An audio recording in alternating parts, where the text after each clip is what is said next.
নির্বাচন committee voter তালিকা থেকে বাংলাদেশি অনুপ্রবেশকারীদের নাম বাদ দেবেই ভোটের আগে। তুমি এত কি চিন্তা করছো?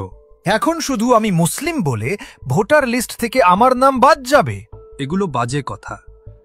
তুমি বাংলাদেশি না, তুমি এদেশের মানুষ। কেউ তোমার নাম বাদ দেবে না। এগুলো টিএমসির ছড়ানো গুজব, ভয় দেখানোর জন্য।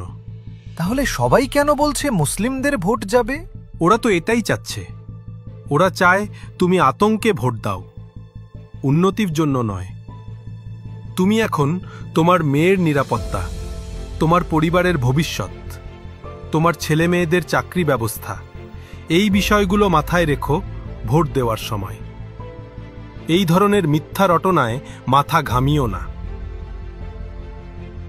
ভাই, তোমাকে এত উদ্বিগ্ন দেখাচ্ছে কেন? আমার নামও বাদ যাবে।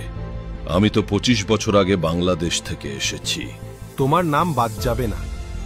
তুমি অনুপ্রবেশকারী নও, শরণার্থী।